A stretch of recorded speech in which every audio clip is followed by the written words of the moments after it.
नमस्कार। एक पुरानी कहावत है कि किले के दरवाजे हमेशा अंदर से खोले जाते हैं। अब इस कहावत का अर्थ तो बाद में समझेंगे, लेकिन 18वीं लोकसभा 2024 के लोकसभा के चुनावों के नतीजों का परिणामों पे चर्चा, 400 पार का सबसे बड़ा नारा और इस सबसे बड़े नारे के साथ मुकरती भाजपा, और कैसे वक्त बीतते बीतते भाजपा ने यह कहना शुरू कर दिया कि 400 पार का नारा हमने नहीं बल्कि जनता ने दिया था, हम तो सिर्फ दोहरा रहे थे। कैसे इस चुनाव ने पलटी मारी, विपक्ष ने कैसी बाजी जीती और भाजपा ने कैसी हारी, किस प्रकार से भाजपा अयोध्या की सीट, जिस सीट के लिए 500 सालों के संघर्ष के बाद हिंदुओं के आधार पर चलती इस पार्टी ने अयोध्या में राम मंदिर बनाने के लिए इतना बड़ा संघर्ष किया, उसी पार्टी को फरीदाबाद निर्वाचित क्षेत्र, लोकसभा के क्षेत्र जहां पर अयोध्या आती है, वहीं पर भाजपा का हारना, कांग्रेस का 92 सीटों से 99 सीटों पर छलांग मारना, और उत्तर प्रदेश जहां से भारतीय राजनीति की मूल शुरू होता है, वहां पर समाजवादी पार्टी का लगभग आधे सीट जीतना क्या अंदेशा देता है, इस बारे में करेंगे आज चर्चा। नमस्कार, आप देख रहे हैं हल्ला बोल, आपके साथ मैं हूं प्रभंजन अलावड़े और आज करेंगे भारत के 18वीं लोकसभा 2024 के लोकसभा के चुनावों पे और उनके नतीजों पे चर्चा। तो आज का हमारा मुख्यतः यही डिस्कशन रहेगा कि आखिर भारतीय जनता पार्टी कहां हारी, जीतने भी हार दिखा दी, ऐसी जीत किसको चाहिए, भारतीय जनता पार्टी की क्या गलतियां हुई। 4 बड़ी गलतियों के साथ भारतीय जनता पार्टी इस चुनावों में उतरी थी और अगर इन गलतियों को सुधारना चाहा होता तो शायद अभी एक इंडिपेंडेंट पार्टी के तौर पर उनके पास 272 का बहुमत का आंकड़ा होता। अब उसमें से पहली गलती यह है कि राहुल गांधी जी और भारत जोड़ो यात्रा को सीरियसली न लेना। जी हाँ, डर मुझे भी लगा फासला देखकर, पर मैं बढ़ता गया रास्ता देखकर। भारत जोड़ो यात्रा जो कि राहुल गांधी जी ने पैदल यात्रा शुरू की थी, 150 दिन, 100 से ज्यादा कंस्टिट्यूएंसी, निर्वाचित क्षेत्र, 4080 किलोमीटर, इतने बड़े सफर की ये यात्रा जहां पर राहुल गांधी घर घर जाकर हर किसी से बात करके, पैदल यात्रा करके, हर एक क्षेत्र के नेताओं से मिलकर विपक्षी दलों को एकजुट करने की कोशिश जो कश्मीर से कन्याकुमारी तक राहुल गांधी ने चलाई थी, इस यात्रा के लिए भारतीय जनता पार्टी ने कोई भी काउंटर यात्रा, कोई भी काउंटर प्रमोशन, कोई भी ऐसा एक्शन नहीं लिया जिससे इस यात्रा को दबाने की कोशिश की जाए। भारतीय जनता पार्टी ने एक्चुअली इस यात्रा को सीरियसली नहीं लिया। उनको लगा कि राहुल गांधी की इस पद यात्रा से कोई असर नहीं होने वाला उनके कैंपेनिंग पे, और इसका सबसे बड़ा नतीजा उन 100 कॉन्स्टिट्यूएंसी में दिखा जिस कॉन्स्टिट्यूएंसी में राहुल गांधी जी ने पैदल यात्रा की थी।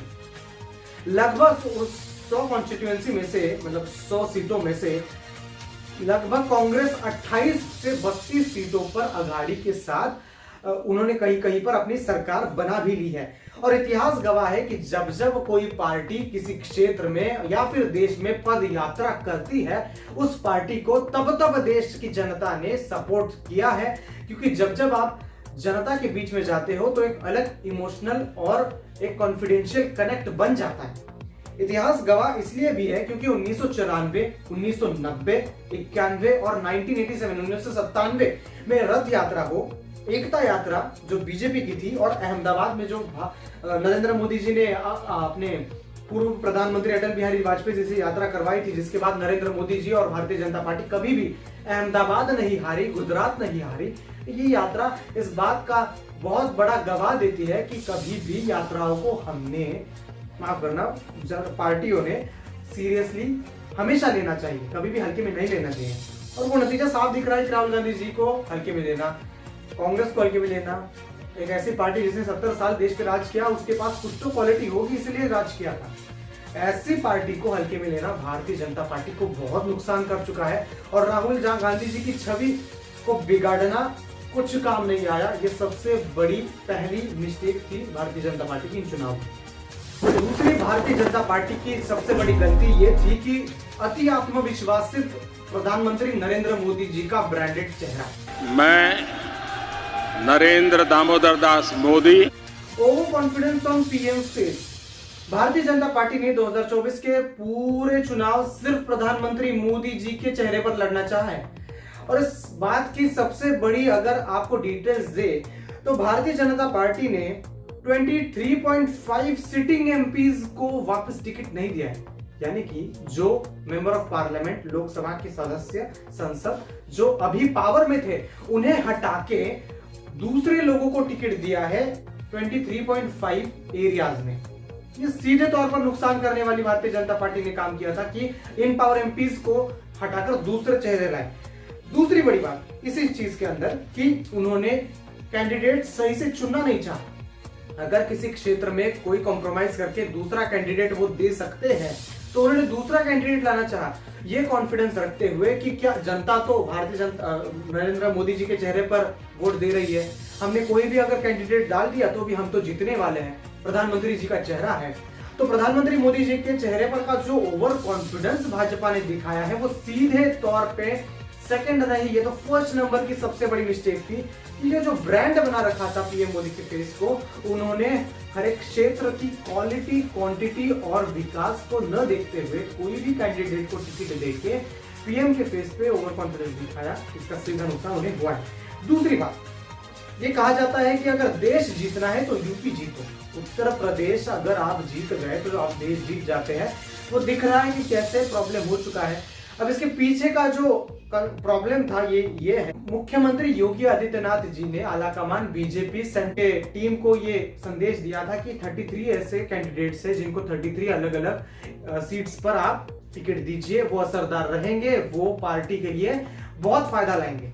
लेकिन आलाकमान ने उनकी बात न सुनते हुए दूसरे चेहरों को लाना चाहा और उसका सीधा परिणाम दिखा यूपी के नतीजों पर, जहां पर उन्होंने 82 में से सिर्फ 39 सीट पर जीत हासिल की, जहां पर 2019 में वो 62 पे थे। यूपी में इतना बड़ा नुकसान ही कारण है कि भारतीय जनता पार्टी बहुमत का आंकड़ा छूने से दूर रह गई। अब आते हैं दूसरे राज्यों पे, यही गलतियां जहां पे दोहराई है राजस्थान और हरियाणा, जहां पर सेम गलती की है। जो पुराने फेमस चेहरे हैं जैसे पूर्व मुख्यमंत्री वसुंधरा राजे, जो पहले मुख्यमंत्री रह चुकी है राजस्थान की, उनके चेहरे को हटाकर दूसरे नए चेहरे को, ऐसे अननोन चेहरे को लाना राजस्थान के राज्य में जहां पर नेतृत्व भाजपा का कम गिर गया, वहां पर वोट बट गए। और यही गलती महाराष्ट्र में भी हो चुकी है। 3 ऐसी पार्टियों का गठबंधन, जिसमें से 2 पार्टियां जो उनके साथ अलायंस में है, एक तो शिवसेना जो कि ओरिजिनल होने का क्लेम कर रही है, जो शिंदे गठ है, और जो राष्ट्रवादी ओरिजिनल होने का क्लेम करती है, जो कि अजित पवार का गठ। ये दोनों भी पार्टियां इससे पहले कभी भी चुनाव अपने दम पे नहीं जीती थी या फिर लड़ी थी। ये नई पार्टी इस बार बनी है। अजित पवार जी का पहले से लोकसभा चुनावों का रिकॉर्ड पता नहीं है और वो इतना अच्छा परफॉर्म नहीं करते, ये भारतीय जनता पार्टी को पता होने के बावजूद भी उन्होंने अलायंस में रखते हुए कॉम्प्रोमाइज्ड सीट देना चाहा। वहां पर भाजपा छोड़ के 2 पार्टियों के टिकट देने चाहे।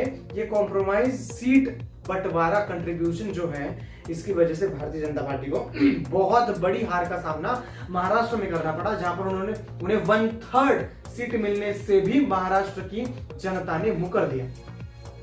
और महाराष्ट्र की जनता ने बगावत करने वाले लोगों से बदला लिया है, ये तो साफ तौर पे दिख रहा है। और 400 पार का नारा, इससे तो बहुत नुकसान हो चुका है, क्योंकि जिन लोगों को ऐसे लग रहा था पहले कि भारतीय जनता पार्टी 50-50 मार्जिन से जीतेगी, जब 400 पार का नारा आया, इसके बाद एंटी बीजेपी वोटर्स और भड़क उठे थे और 400 पार कैसे नहीं होना देने चाहिए, इस पर काम कर रहे थे। तो 400 पार का नारा और ओवर कॉन्फिडेंस ऑन प्रधानमंत्री का फेस, ये सबसे बड़ा एक सेटबैक था बीजेपी के लिए, जो नुकसान कर गया इन चुनाव में।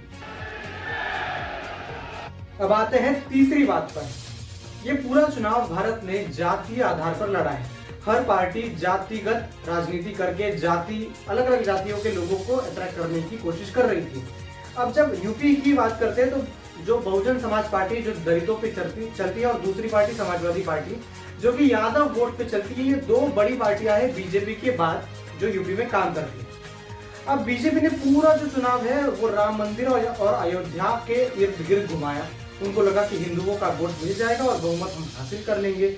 लेकिन हुआ ये कि बीजेपी ने पूरे उत्तर प्रदेश या फिर पूरे देश में कोई भी ऐसा नेतृत्व जो किसी कास्ट, किसी जाति को रिप्रेजेंट करता हो, ऐसा खड़ा ही नहीं किया।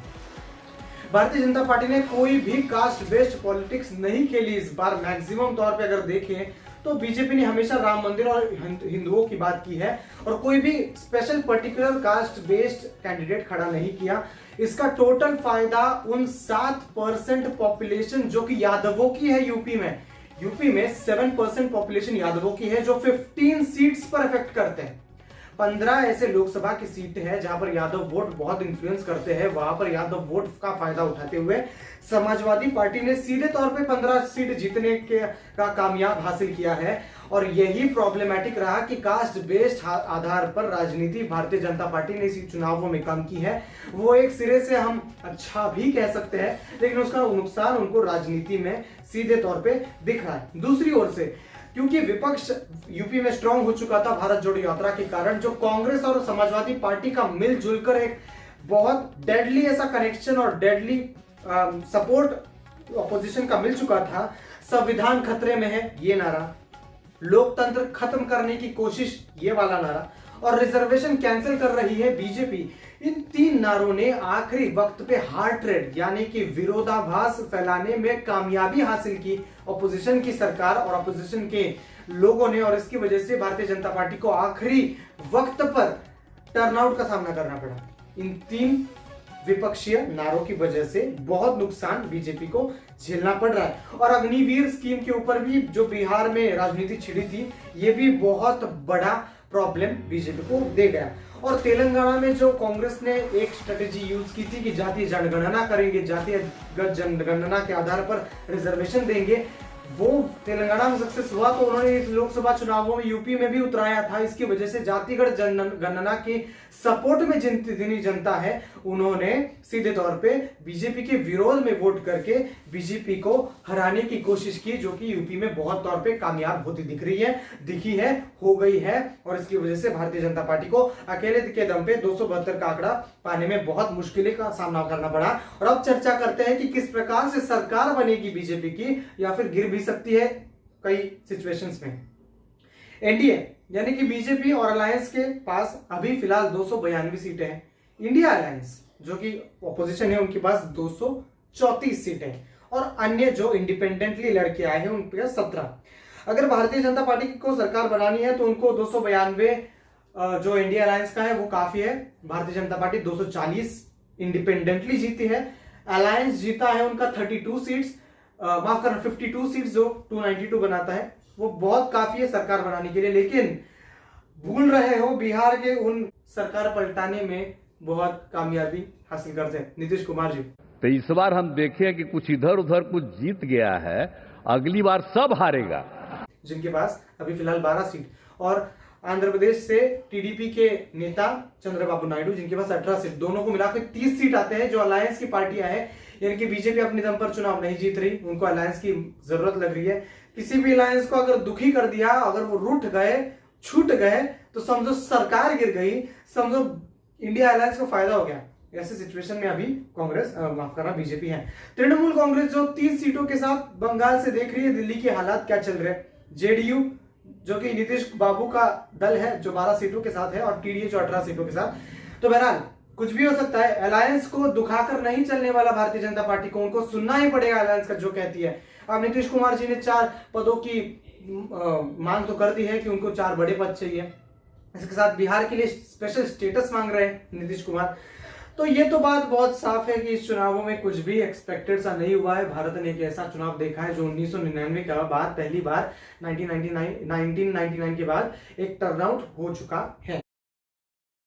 इन चुनावों के बेस्ट पॉइंट्स क्या है कि धर्म के आधार पर अगर आप वोट मांगोगे तो काम नहीं करेगा, क्योंकि ये 21वीं सदी है, विकास के नाम पे काम करती है।